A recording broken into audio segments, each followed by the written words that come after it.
Nous sommes le 5 octobre 2020, le jour d'après pour la seconde fois. Hier, les Calédoniens se sont à nouveau prononcés sur leur avenir institutionnel et ont choisi pour la deuxième fois de dire non à l'indépendance. Progression du oui, hausse de la participation, rôle de la campagne électorale, suite du processus. On abordera tous ces thèmes lors de cette matinale spéciale. Pour nous éclairer dans cette première partie, nos deux experts, Caroline Gravela, maître de conférence en droit public à l'Université de la Nouvelle-Calédonie. Bonjour. Bonjour Charlotte. Et Pierre-Christophe Pantz, docteur en géopolitique, spécialiste en géographie électorale. Bonjour. Bonjour. Alors on va revenir avec vous dans un instant sur ce second scrutin d'autodétermination. Mais d'abord, parlons chiffres. Comme en 2018, le maintien dans la France l'emporte avec 53,3% des voix. C'est moins qu'il y a 2 ans, alors que la participation a progressé de 4 points. Le camp indépendantiste a donc pu compter sur une mobilisation très forte et progresse quasiment partout, y compris là où on ne l'attendait pas. Yvan Avril et Joachim Arlot. Pour les indépendantistes, c'est une victoire. Même si le camp du non l'emporte pour la seconde fois, même si la Nouvelle-Calédonie reste dans la France à l'issue du scrutin, le score atteint par le oui marque une nette progression. On croyait avoir atteint des sommets de participation en 2018. La mobilisation a été encore plus forte, elle devrait atteindre des proportions historiques. Une mobilisation qui profite en premier lieu au camp du oui, c'est vrai dans les provinces traditionnellement indépendantistes, à Koné, la capitale de la province Nord, ou dans la province des Îles, avec près de 86,5% en faveur de l'indépendance à Lifou. Mais c'est aussi le cas dans des fiefs loyalistes comme Bourail en province Sud, au Mont-d'Or, à Païta, à Dimbéa et surtout à Nouméa. Le oui progresse de près de 5 points dans la capitale. La suite paraît ne pas faire de doute. Un troisième référendum sera très probablement organisé dans les 2 ans. Quid d'un dialogue entre les deux camps, un dialogue qui devra être noué dans les 6 mois à venir, avant même que la demande d'organisation d'un troisième référendum ne soit déposée par un tiers des membres du Congrès. Dans les 2 camps, les regards se tournent vers le troisième partenaire, l'État. Le rapport de force ne s'est pas inversé ce 4 octobre, demeure que le clivage s'est creusé dans la population. La participation exceptionnelle de ce dimanche démontre, s'il le fallait, que la Nouvelle-Calédonie est bel et bien coupée en 2. Pierre-Christophe Pantz, un mot tout d'abord de cette forte participation. On le rappelle, 85,64% des Calédoniens sont allés voter. Que nous apprend ce chiffre ? Eh bien, ce chiffre nous révèle qu'effectivement, il y a une très forte participation et comme on a pu le voir dans le reportage précédent, effectivement, on constate que là où il y a une progression de la participation, eh bien, globalement, il y a une corrélation par rapport à la hausse des résultats du oui. Et donc, on peut dire que finalement, cette hausse de participation, elle a essentiellement bénéficié aux indépendantistes sur cette campagne. Caroline Gravela, quelle est la portée d'une participation aussi forte au niveau de la légitimité du scrutin ? Bien sûr, ça crédibilise le scrutin, ça le rend moins contestable ou même incontestable. C'est toujours ce qui est recherché lors d'élections, c'est effectivement une participation la plus importante. Les référendums d'autodétermination, généralement, sont ceux qui mobilisent le plus. On a pu le voir ailleurs dans le monde. Oui, effectivement. L'année dernière, on a eu un référendum d'autodétermination à Bougainville avec 88%, il me semble, de participation. Les référendums d'autodétermination à Tokelau en 2006-2007, on avait près de 98% de participation. Donc ce sont toujours des taux de participation très forts puisque ce sont des scrutins à fort enjeu. Pierre-Christophe Pantz, on l'a entendu, 88% pour Bougainville, 98% pour les Tokelau. Au Québec, c'est pareil, c'était 88%. Ça veut dire qu'ici, en Nouvelle-Calédonie, on aurait peut-être encore une marge de progression ? Peut-être, il faut aller regarder un petit peu dans le détail sur les bureaux de vote, par bureau de vote, voir où ça s'est abstenu, pour voir s'il y a encore une marge de manœuvre. Après, il y aura de toute manière, je le pense, une sorte de plafond de verre en termes de participation par rapport aux inscriptions automatiques. On sait qu'on ne pourra pas aller au-delà d'un certain taux de participation. En revanche, ce que l'on peut dire, c'est qu'effectivement, c'est facile de convaincre sur un référendum d'autodétermination pour des débats très manichéens où on n'a pas besoin d'avoir suffisamment de recul politique sur les rapports de force. Mais après, il faut encore aller convaincre pour des élections un peu plus locales où on voit que les taux de participation sont en chute libre depuis 2004 en Nouvelle-Calédonie. Le score réalisé par les partisans du maintien de la Calédonie dans la France, on l'a dit, est en recul par rapport à 2018. 3 points en moins qui n'ont pas entaché la satisfaction du camp loyaliste. C'est ce qu'on pouvait entendre hier soir de la part de Thierry Santa de l'Avenir en Confiance. Je suis satisfait de ce résultat, mais je ne suis pas satisfait finalement de la situation de redondance que nous vivons ce soir, après un premier référendum en 2018, un deuxième aujourd'hui, qui montre à nouveau le clivage profond qui sépare la population calédonienne sur cette question fondamentale de l'indépendance ou pas de l'indépendance. Et je suis convaincu que peut-être que maintenant que tout le monde a fait le plein de ses voix, je vais dire ça comme ça, hein, c'est historique, hein, le taux de participation de ce soir, je crois qu'on l'a jamais vu jusqu'à maintenant. Peut-être qu'on aura l'intelligence et la responsabilité, les responsables politiques que nous sommes, de nous mettre maintenant autour de la table et de discuter véritablement de ce qu'on veut pour l'avenir de la Nouvelle-Calédonie. Logiquement, de l'autre côté du prisme politique, la progression du oui de plus de 3 points est synonyme d'espoir pour l'avenir. C'est ce que disait notamment Bilo Railiti du MNSK. Il a réagi hier soir en direct dans nos studios. J'ai l'habitude de dire que l'indépendance est toujours qu'un acte de par son initiative, mais elle sera plurielle dans son accomplissement. Et pour nous, le MNSK, eh bien, moi je suis d'origine fidjienne, hein, mais ce que j'aime bien, c'est que ces derniers jours, j'ai été témoin du réveil kanak. Oui, et c'est pas donné à tout le monde de le voir. Je dis ça parce qu'il y a une sorte d'engouement, et je vois au niveau du peuple kanak déjà une sorte de communion entre les générations. Et je vois que c'est quelque chose qui nous tient par les tripes, et ça va bien au-delà de notre propre raison. Pierre-Christophe Pantz, les observateurs avisés du monde politique calédonien dont vous faites partie avaient estimé que les positions ne pouvaient évoluer qu'à la marge. Comment vous expliquez ce matin que ça n'a pas été le cas ? Alors déjà, la première chose, effectivement, c'est que par rapport au rapport de force qui est inscrit depuis une trentaine d'années, c'est vrai que les choses avaient très peu évolué. Et finalement, ce référendum, les résultats de ce référendum ont montré justement une progression qui était au-delà de ce rapport de force et puis de la progression qu'on pouvait attendre. Alors, plusieurs explications. La première, c'est effectivement ce qu'on a pu dire, une participation qu'on n'a jamais vue, une participation record, donc qui ne pouvait pas laisser envisager une telle progression du camp indépendantiste, mais on avait quand même des indices au lendemain du premier référendum par rapport à la répartition de cette abstention. Hein, je l'avais déjà dit sur vos plateaux, qu'il y avait 2 gros morceaux finalement de l'abstention, une partie aux îles, et on a vu que ça s'est confirmé avec les bureaux de vote délocalisés, avec les procurations, une participation qui a nettement évolué. Et puis dans le Grand Nouméa, on voit aussi qu'il y a eu le plein, notamment dans les bureaux de vote où on était plus favorable au camp indépendantiste. Donc oui, effectivement, les indépendantistes sont allés chercher préférentiellement là où il y avait eu de l'abstention.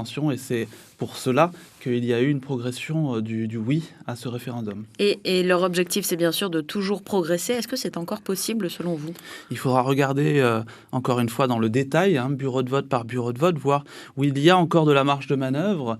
Je pense qu'il y en a encore. Hein. Je crois qu'il y a encore un peu plus de 10 000 abstentionnistes. Il faudrait regarder dans le détail, je n'ai pas les chiffres exacts. Mais globalement, oui, il y a toujours une marge de manœuvre, à part une petite abstention qui sera mécaniquement irréductible. Je pense qu'on ne pourra pas aller chercher par rapport à ce qu'on évoquait, les inscriptions automatiques et tout ça. Mais globalement, oui, il faudra regarder dans le détail et je pense que c'est ce que vont s'atteler les partis indépendantistes et non indépendantistes. Selon les chiffres qui ne sont pas encore officiels, mais qui sont en tout cas ceux qu'on avait hier soir, il y avait 25 000 encore abstentionnistes cette année, puisqu'il y avait 180 899 votants et 154 919 inscrits, les 180 899 et 154 919 votants. Donc c'est ça, il y a environ 25 000 Calédoniens qui ne sont pas allés voter. Caroline Gravela, la réduction de ces écarts au niveau institutionnel, qu'est-ce que ça peut avoir comme conséquence ? Eh bien, l'accord de Nouméa, comme vous le savez, ouvre la possibilité d'organiser un troisième référendum. Donc, la réduction de l'écart de voix va avoir une conséquence sur l'opportunité ou de l'organisation de ce référendum, et probablement des conséquences aussi sur la motivation à dialoguer et surtout à trouver des solutions qui soit permettent d'éviter ce troisième référendum ou sur la suite. Et au-delà du référendum, dans la vie de tous les jours, est-ce que aussi au niveau des institutions, du Congrès, du gouvernement, là aussi ça pourrait avoir une incidence ? Les équilibres au Congrès, au gouvernement restent les mêmes. Les majorités restent les mêmes. Est-ce qu'il va y avoir des dynamiques de regroupement plus importantes ? On verra. Alors, c'est l'une des grandes différences également quand on compare les référendums de 2018 et celui de 2020. Une campagne bien plus tendue, des positions plus tranchées de part et d'autre de l'échiquier politique. Un changement que regrette Philippe Michel de Calédonie Ensemble. Je crois que c'était une erreur de durcir la campagne parce que, ce faisant, on a mobilisé le camp du oui au maximum et on a probablement perdu des électeurs modérés. Maintenant, si tout le monde, parce que personne ne peut prétendre qu'il ne fait jamais d'erreur, maintenant, si tout le monde propose de revenir à la table du dialogue pour discuter effectivement de l'ensemble des sujets pour trouver une sortie par le haut de l'accord de Nouméa, je ne peux que m'en féliciter. Philippe Michel de Calédonie Ensemble qui était hier soir sur le plateau de Nadine Koapana et Steven Nipat pour notre soirée électorale. Pierre-Christophe Pantz, sur l'avis de Philippe Michel qui estime que la radicalité des discours a coûté des voix loyalistes. Quelle est votre analyse ? Encore une fois, il faudra aller regarder bureau de vote par bureau de vote, effectivement. Mais c'est compliqué d'analyser aujourd'hui pourquoi un tel ou un tel est allé voter pour tel camp, pourquoi il s'est abstenu. C'est très compliqué de parler à la place des électeurs. Et cet exercice-là, effectivement, les hommes et les responsables politiques ont tendance à l'interpréter comme eux l'interprètent. L'analyse ne nous permet pas aujourd'hui de nous dire si cette forme de radicalité a pu avoir un rôle aujourd'hui sur l'influence et le vote, en tout cas des non, des partisans plutôt du non à l'indépendance. Caroline Gravelas, les élus loyalistes qui ont aussi pointé les défilés de drapeaux qu'il y a pu l'avoir tout au long du week-end, en dehors des lieux de vote. Il y avait des drapeaux des deux camps. Est-ce que on peut se poser la question de la légalité ? Ils ont envoyé vers le tribunal administratif. Que dit le droit à ce niveau-là ?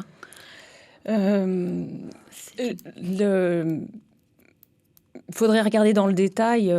Tout dépend de la manière dont c'est fait. Je ne pense pas qu'en soi, les défilés soient un problème. Il faut voir si, au niveau de chaque bureau de vote, ça a pu avoir une influence négative ou est-ce que ça a mis des pressions sur le bureau de vote ou sur les votants. Et puis, en tout état de cause, une contestation du scrutin est quand même, dans le contexte actuel, me semble assez difficile. Il faudrait vraiment que ce soit des pressions réelles qui aient mis en cause la sincérité du scrutin. Et quel serait le rôle des observateurs, aussi bien de la commission de contrôle que des observateurs de l'ONU dans un pareil cas, si jamais c'était avéré ? Alors, la commission de contrôle doit rendre un rapport sur la manière dont s'est déroulé le scrutin. La contestation du scrutin ne revient pas du tout à la commission de contrôle. Ce sont les électeurs qui peuvent contester le scrutin devant le Conseil d'État.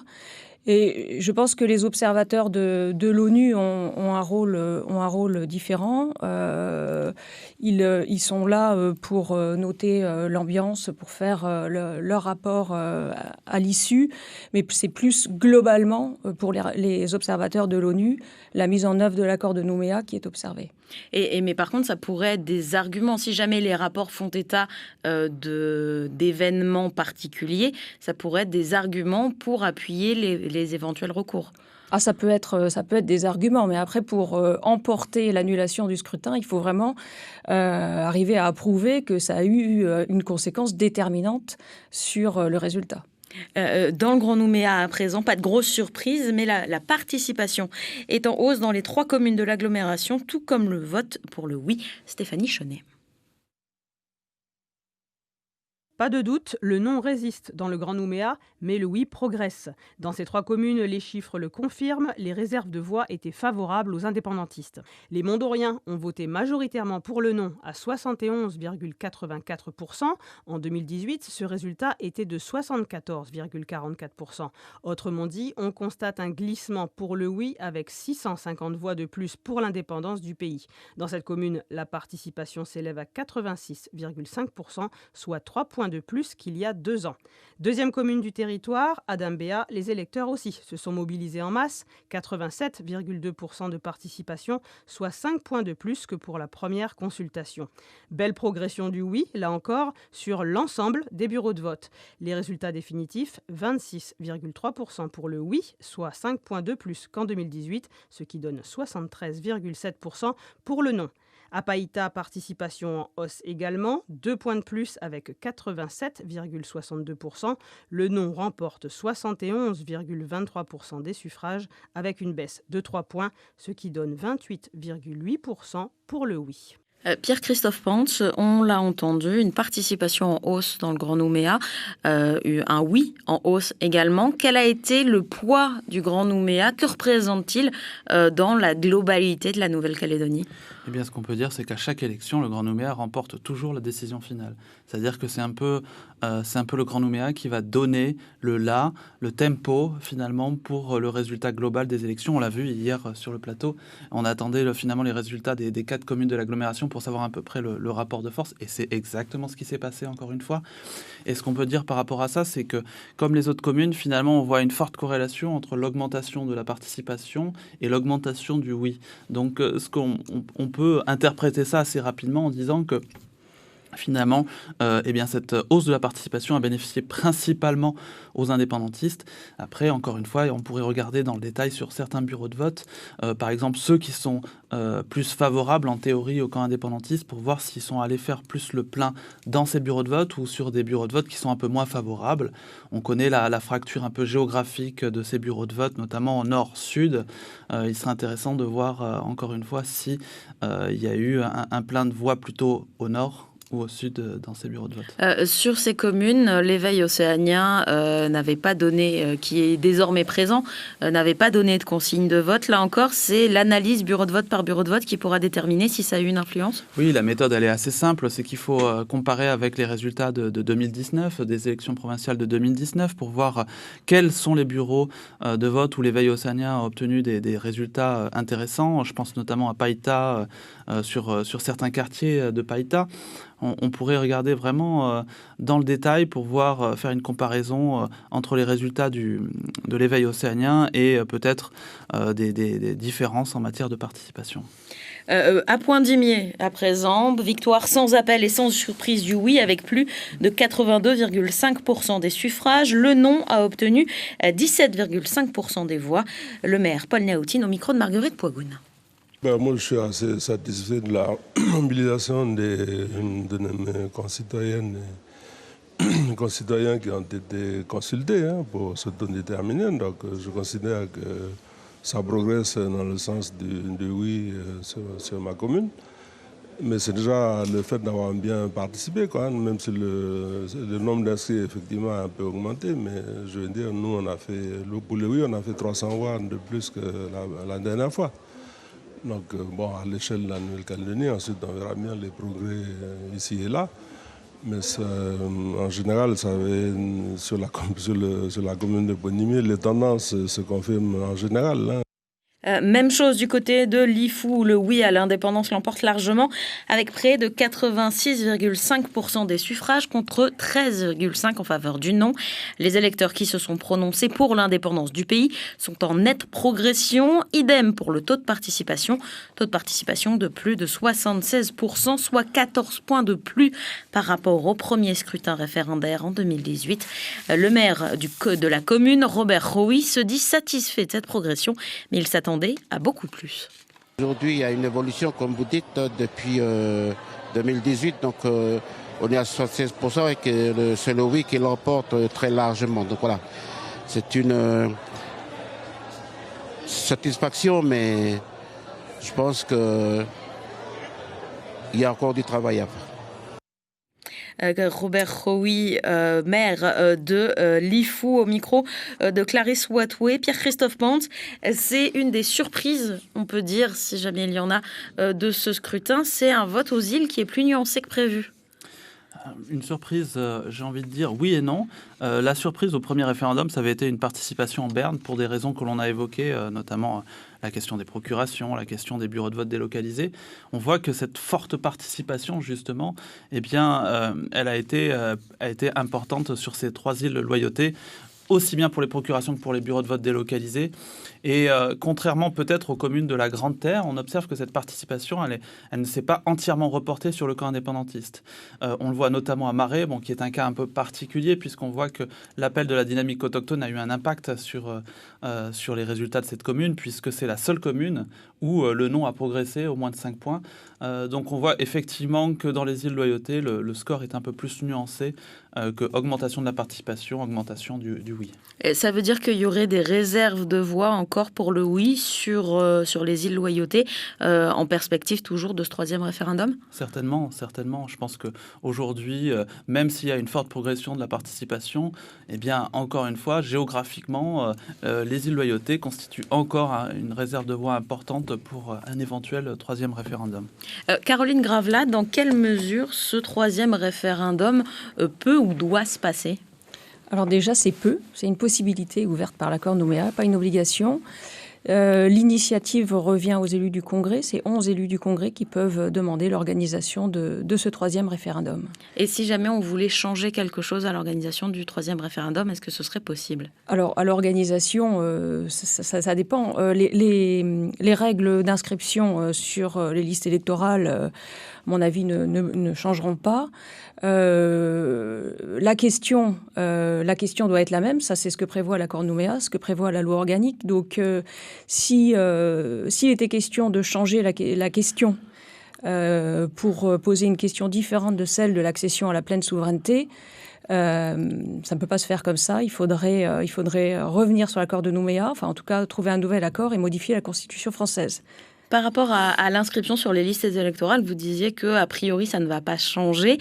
Pour autant, les conditions d'inscription, par exemple pour les natifs, les conditions d'inscription automatiques ont été changées au niveau du comité des signataires.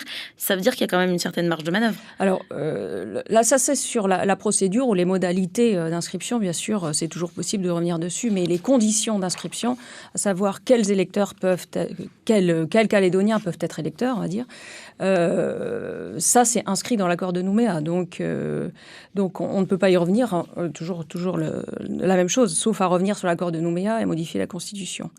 Mais sur les modalités, effectivement, la procédure d'inscription, c'est toujours possible de revenir dessus. Et en 2018, on avait effectivement une inscription automatique des natifs qui justifiait de 2-3 ans de résidence, et on l'avait plus cette année.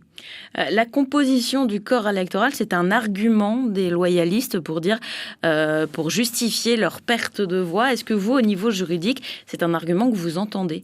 Le corps électoral, il est très, très restreint. Donc, il a été voulu comme ça par l'accord de Nouméa pour que ce soit les Calédoniens qui votent, c'est-à-dire les personnes qui ont un vrai lien avec la Nouvelle-Calédonie, un vrai intérêt à l'avenir de la Nouvelle-Calédonie.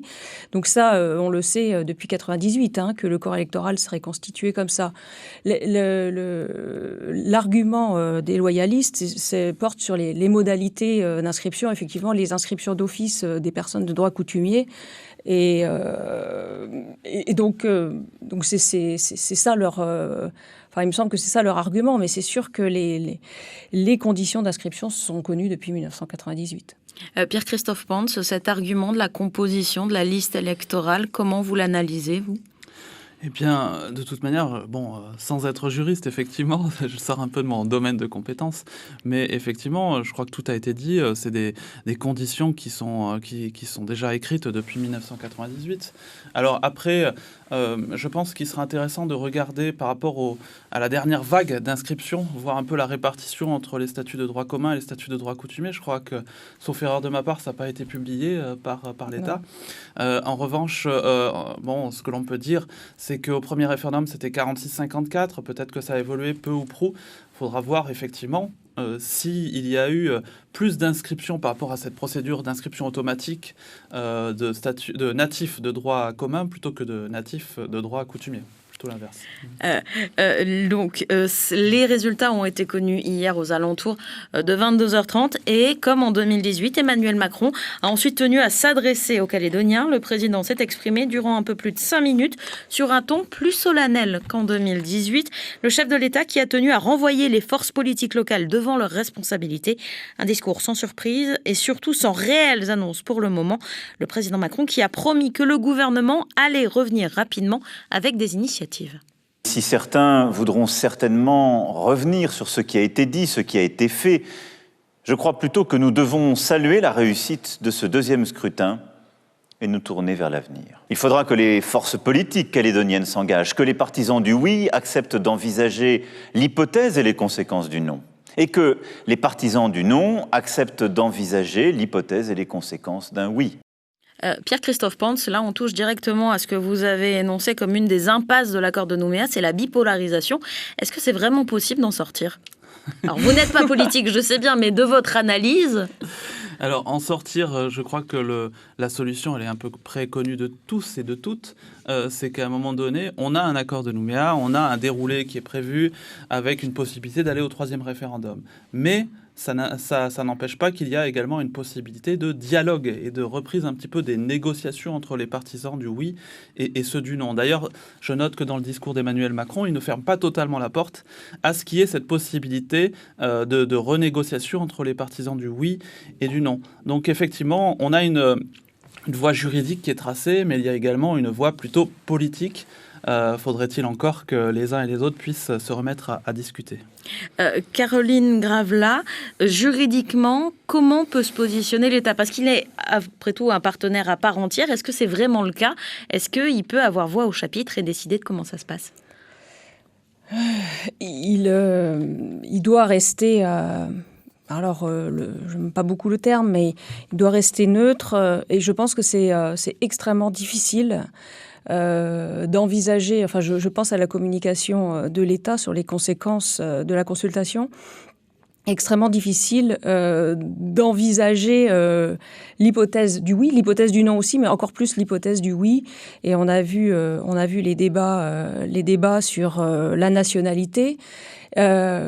Si l'État se positionnait aujourd'hui sur la nationalité, s'il disait oui, tous les Calédoniens du futur, du nouvel État resteront français, ou non, ils ne resteront pas français, forcément il va influencer le scrutin.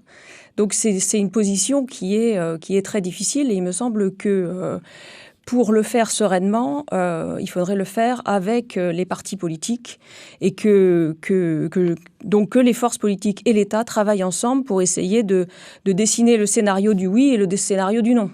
Voilà. Alors à ce moment-là, on éclaire vraiment les Calédoniens sur leur choix.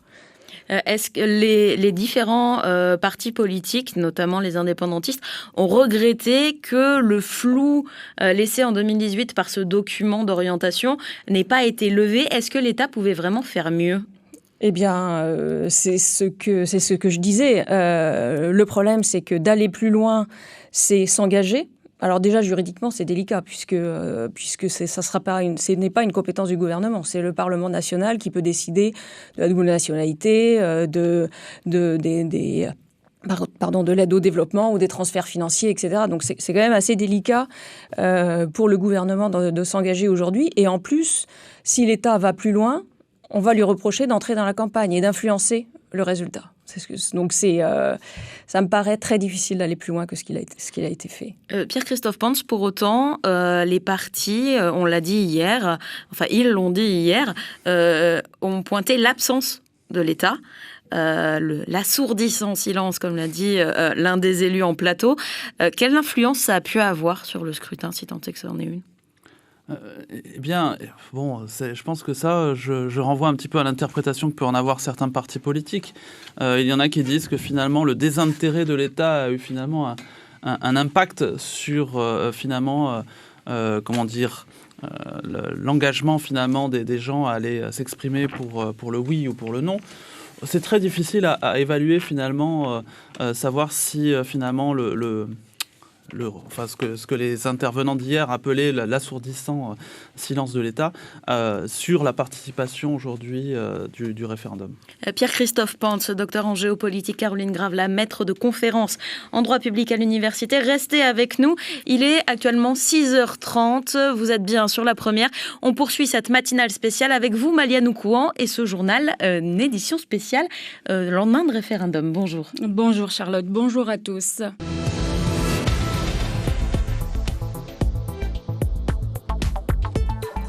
Suite donc de cette matinale spéciale consacrée au deuxième référendum, la Nouvelle-Calédonie reste française. Le non à l'indépendance l'emporte avec 53,26%. Il est en recul de 3 points par rapport à 2018. La majorité des 180 000 électeurs appelés à s'exprimer hier a donc voté pour le maintien de la Calédonie dans la France. Le oui progresse, il a recueilli 46,74% des suffrages exprimés. Quels enseignements faut-il retenir? Analyse et décryptage des résultats dans cette édition. Bonjour et merci d'être avec nous ce matin. La matinale du référendum 2020.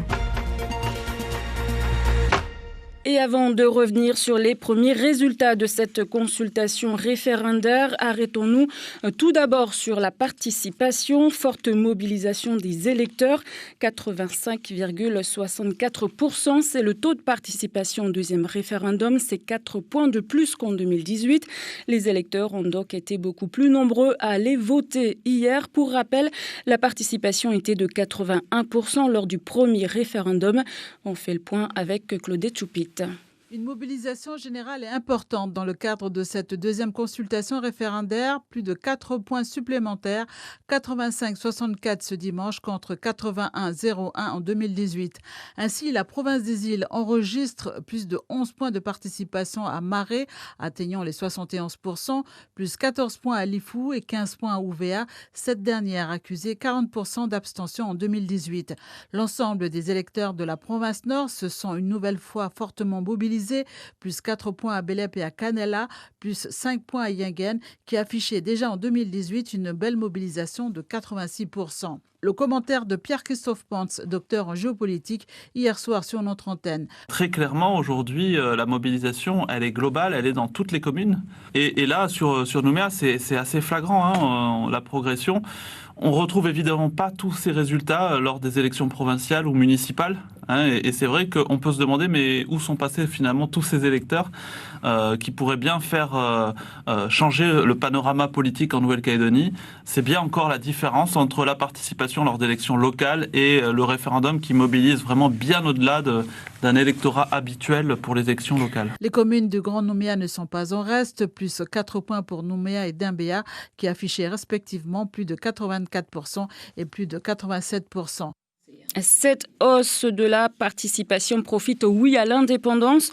Le oui gagne 3 points par rapport à 2018, une participation commentée hier lors de notre soirée électorale par Charles Wachetine de l'Union nationale pour l'indépendance.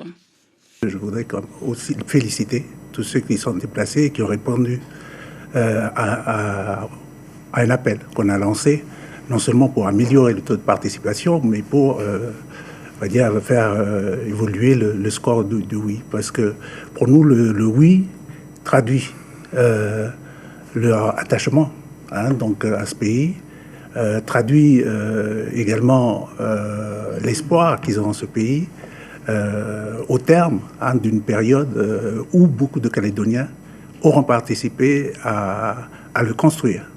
Côté résultat, Malia, comme en 2018, le non est sorti vainqueur des urnes. Oui, le non l'emporte avec 53,26%. Il est en recul, on le disait, de 3 points par rapport à 2018 au profit du oui. Le oui à l'indépendance qui obtient 46,74% des suffrages exprimés. On rappelle que les résultats du deuxième référendum sont provisoires. En tout cas, cette consultation est marquée par une très forte mobilisation des électeurs sur l'ensemble du territoire. Plus de 180 000 électeurs étaient appelés aux urnes ce dimanche. Un résultat et une participation commentée hier soir également par Sonia Baquès pour les loyalistes. Les Calédoniens se sont exprimés. Ils l'ont fait une première fois. On pouvait douter à la limite du premier résultat. Là, je ne vois pas comment on peut douter du deuxième. Donc maintenant, il faut vraiment qu'on arrive à prendre en compte cette partie importante de la population qui s'est exprimée avec cette volonté d'indépendance qui a été marquée fortement par la présence identitaire du drapeau kanak partout. Alors évidemment, dans les bureaux de vote, ce n'était pas souhaitable, mais cette grande présence et cette volonté de reconnaissance identitaire, donc il faudra prendre en compte ça, mais il faudra prendre en compte le résultat démocratique qui a été exprimé à 2 reprises et avec une participation massive des Calédoniens. À Nouméa, 52 000 électeurs étaient appelés dans les différents bureaux de vote hier, soit 1300 électeurs de plus qu'il y a 2 ans. Et comme sur le reste du territoire, les Nouméens se sont mobilisés en masse. Reportage Stéphanie Chenet.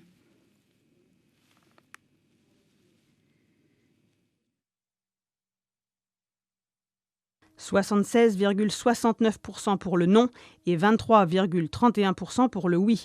Score sans appel à Nouméa, mais avec une nette progression du oui de presque 4 points. Premier constat, la capacité à mobiliser a profité davantage au oui qu'au non. Dans la capitale, la participation est en hausse de près de 4 points pour atteindre 85%. Un élan qu'on a pu sentir très tôt. Hier, des Nouméens se sont mobilisés avant même l'ouverture des bureaux, parfois dès 6h30. Une précaution utile dans certains cas. Dans les plus gros bureaux comme à Daniel Talon à Logicop, des électeurs assurent avoir attendu plus de 4 heures pour pouvoir voter. Reste maintenant à analyser les résultats bureau par bureau. Car on le sait, à Nouméa, les écarts peuvent être importants en fonction des quartiers. Par exemple, le oui est majoritaire dans 6 bureaux seulement à Nouméa et le non atteint parfois les 98% dans certains quartiers. Direction à présent les loyautés à Maré sur les 6 858 inscrits. Près de 5 000 électeurs se sont exprimés, même si le oui l'emporte avec 79,3%. On note une progression du non. Analyse des résultats sur place par Medico PTIC. 72% de taux de participation pour le scrutin référendaire à Maré, une évolution de plus de 11 points. Les Maréens se sont un peu plus déplacés aux urnes comparé au premier référendum, mais ça n'est pas encore assez pour certains jeunes de l'île. Il y a beaucoup encore qui ne sont pas venus voter, c'est décourageant. Pour d'autres, c'est la progression du non qui interpelle. On est un peu déçus pour le non là, parce qu'on s'est tous mobilisés pour le oui. Je ne sais pas, ils ont quoi dans la tête, mais... Ça vous a étonné ou pas ? Ça ne nous a pas étonné parce qu'il y a une partie de politique là, du côté du Nord là, qui a déjà annoncé pour le non. En effet, le oui l'emporte à Négoné avec 3 878 voix, mais le non a progressé, passant de 606 voix en 2018 à 1013 voix en 2021. Pour Madame le maire de Maré, Maréline Sinewami, certains électeurs ont suivi des consignes de vote. Sur Maré, c'est une commune qui est plutôt indépendantiste et après... Par rapport à cette progression du non, on va dire il y a aussi la consigne qui a été suivie peut-être du côté aussi de la dynamique autochtone. Parmi les bureaux de vote qui ont vu le non augmenter, il y a Nawayach, Penelo, Wabao, Ro, Menaku, Mebouet ou encore Neche, qui explose son score allant de 71 voix pour le non en 2018 à 166 voix. Et la majorité de ces bureaux de vote correspondent à l'électorat de dynamique autochtone, signe que l'appel à voter non semble avoir été entendu, mais seulement par un quart des électeurs de dynamique autochtone qui pèsent traditionnellement entre 1500 et 2000 voix à Maré. Pierre-Christophe Pantz, on l'avait déjà un peu évoqué, mais là, c'est donc la confirmation avec les chiffres. La dynamique autochtone a été suivie sur la commune de Maré. Alors, on a pu le voir partiellement, effectivement, mais ce qui est clair, c'est que quand on regarde la géographie électorale, Maré est une île un petit peu à part, avec la présence du LKS et donc de son héritier, la dynamique autochtone.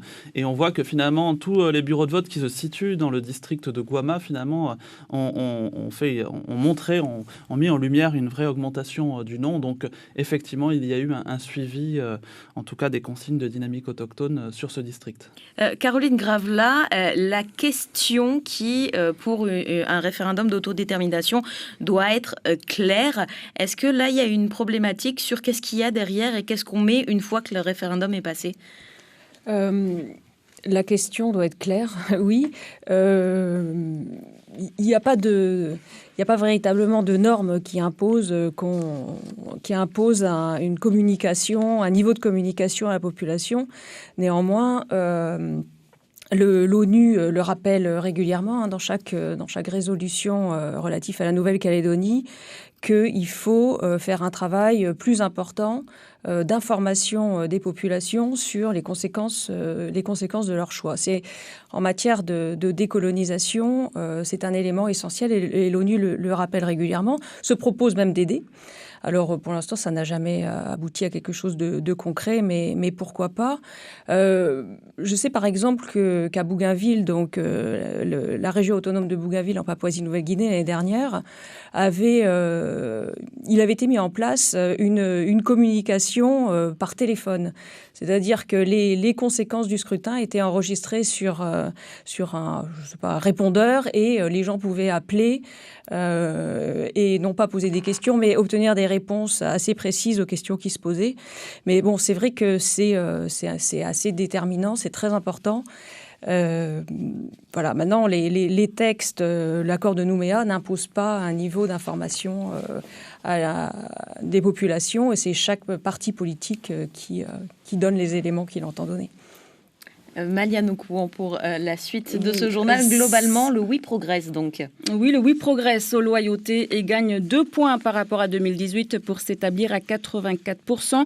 Il se confirme en province nord, 77,8% contre 75,8% il y a 2 ans. Et puis en province sud, même si le non l'emporte à près de 71%, eh bien le oui progresse là aussi, 29% des voix contre 26% en 2018. Ce deuxième référendum est donc, on l'a vu, on l'a entendu, marqué par une nouvelle victoire du non, malgré une nette poussée des indépendantistes, avec un pays décidément coupé en deux. Les précisions de Mathieu Ruiz-Barraud. C'est le principal enseignement de ce scrutin, cette victoire dans la défaite, avec des résultats provisoires qui placent le oui à 46,7%. La dynamique est clairement du côté indépendantiste, puisqu'il gagnerait plus de 3 points par rapport à 2018. Comme il y a 2 ans, le non est donc largement devant, mais aussi largement en baisse à 53,3%. De quoi donner une impression que personne n'a gagné, mais que personne n'a perdu. Ces chiffres doivent encore être validés par le Haut-Commissariat, mais déjà leur résultat est solidifié par une incroyable participation de 81% il y a 2 ans. Elle est passée à plus de 85% hier, une hausse qui aura finalement bénéficié au camp indépendantiste. On retiendra aussi que le pays ne se sort toujours pas de ses fractures géographiques d'abord, le Nord et les îles votant encore une fois massivement pour la pleine souveraineté, et à l'inverse, la province Sud reste solidement attachée à l'envie d'une Calédonie dans la France, puisque les 2/3 des habitants ont voté non. Et pour aller même plus loin dans la fracture territoriale, au Sud, toutes les communes de l'Est ont voté oui, quand l'Ouest et le Grand Nouméa ont largement voté pour le non. Un scrutin qui aura aussi encore une fois souligné des fractures communautaires entre Kanak et les autres, mais aussi sociales, et ça on le voit bien sûr à Nouméa, les quartiers nord votant à nouveau largement pour le oui, quand le Sud choisit la France. En gros, en 2 ans, rien n'a vraiment changé dans les grandes lignes. Pierre-Christophe Pente, là c'est un peu votre travail qui vient d'être fait à l'antenne. Rien n'a changé en 2 ans dans les grandes lignes, c'est une analyse que vous partagez ? Alors rien n'a changé, je pense que les résultats du référendum nous ont montré un peu le contraire, qu'il y avait quand même une forte progression du oui, mais en revanche effectivement toutes ces lignes de fracture, c'est des lignes de fracture qui sont classiques, qui sont solidifiées depuis une trentaine d'années et qui ne sont pas prêtes en tout cas d'évoluer, enfin en tout cas tant qu'on reste avec ce logiciel politique en Nouvelle-Calédonie, donc effectivement une fracture géographique, ethnique et sociale.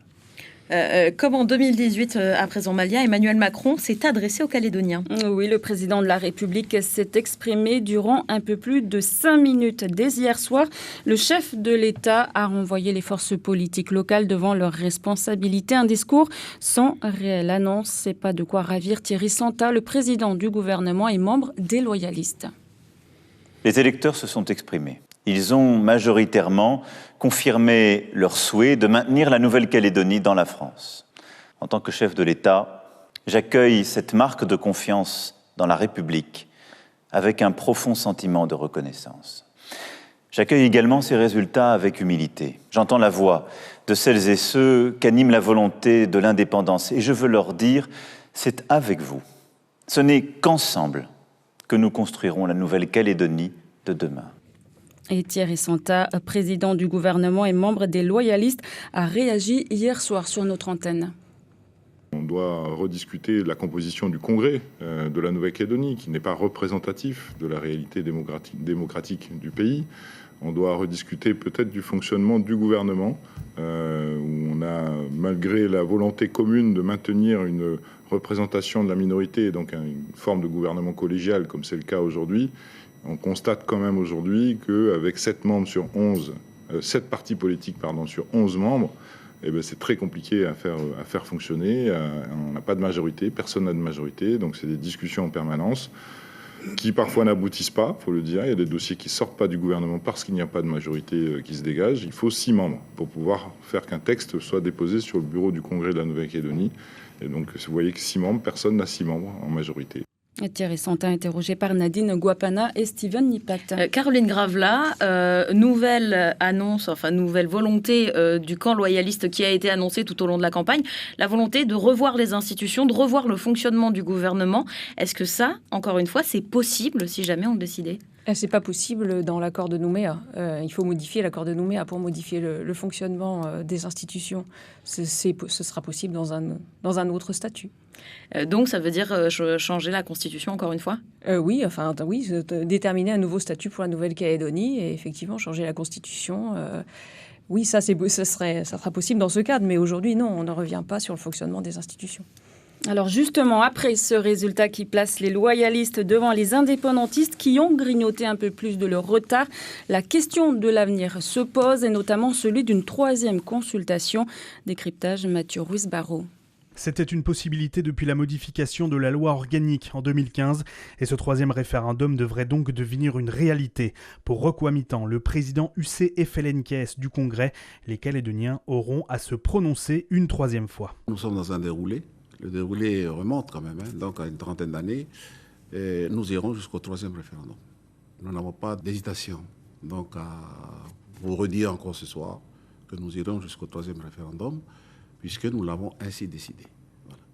Si maintenant le 3e référendum, c'est encore non, nous allons à ce moment-là nous réunir pour envisager la suite. Une solution que ne souhaite pas Philippe Dunoyer, député Calédonie Ensemble.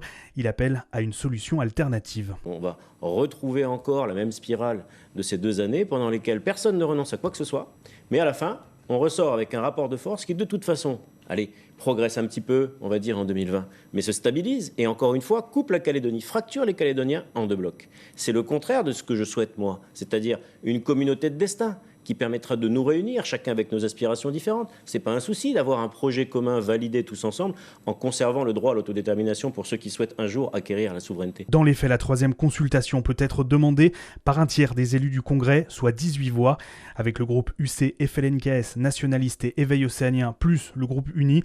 Les indépendantistes sont au nombre de 28, boulevard Vauban, largement suffisant pour déclencher ce 3e référendum. Caroline Gravela, ce 3e référendum, il est très bien encadré par l'accord de Nouméa. Il y en a qui disent qu'ils voudraient qu'il soit organisé dès 2021. Est-ce que c'est possible ?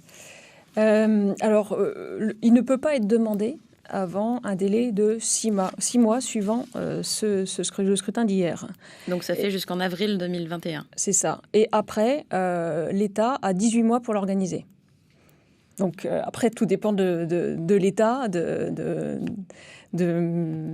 la rapidité d'organisation. Enfin, c'est une volonté politique, en même temps technique. Il y a des révisions des listes électorales. Enfin, il y a toute une machinerie administrative à mettre en œuvre. Et puis, c'est aussi une décision politique, la date du 2e, à partir du moment où il est demandé. Par rapport à l'élection présidentielle, l'État avait dit qu'il n'y aurait pas de possibilité de référendum pour pas que ce soit parasité entre septembre 2021 et juin 2022. Est-ce qu'entre avril et septembre, il y a le temps d'organiser un référendum d'autodétermination ? Je pense que oui. Je pense qu'il faut 2-3 mois pour les procédures de révision des listes électorales. Je pense que c'est possible. Ouais. Pierre-Christophe Pantz, sur ce troisième référendum où vous dites qu'il faut sortir des logiciels politiques, quand on écoute les positions des uns et des autres qui sont encore très tranchées, qu'est-ce que ça augure pour ce troisième référendum ? Alors très clairement, tant qu'on sera dans ce couloir des référendums, on ne changera pas de logiciel. C'est-à-dire que l'opposition bipolaire et manichéenne entre oui et non, elle va continuer de perdurer avec l'organisation de ce troisième référendum. Ça, c'est une première chose. Et ensuite, effectivement, on peut s'attendre, par rapport à l'ambiance qu'il y avait pour ce second référendum, peut-être encore un durcissement un peu plus des conditions de campagne pour ce troisième référendum. Donc là encore, il faudra bien garantir une certaine, on va dire, stabilité et pour qu'il n'y ait pas de débordement ou pas qu'il y ait que ça aille pas trop loin finalement dans les échanges. Pierre-Christophe Pantz, docteur en géopolitique, et Caroline Gravela, maître de conférences en droit public à l'université. Merci d'avoir été avec nous dans cette première partie de Matinale spéciale qui va se poursuivre. Malia. Oui, avant de se quitter, notez que les résultats officiels seront proclamés ce matin dès 9h à la résidence du haut-commissaire par le président de la commission de contrôle du référendum, Francis Lamy. Voilà qui met un terme à donc à cette première partie de cette matinale spéciale. Restez avec nous. Nous revenons à 7h avec cette fois des invités politiques. Michael Forest pour le FLNKS, Sonia Backès pour les loyalistes et Philippe Michel pour Calédonie Ensemble. On commentera de nouveau ces résultats de la seconde consultation. À tout à l'heure. La matinale du référendum 2020.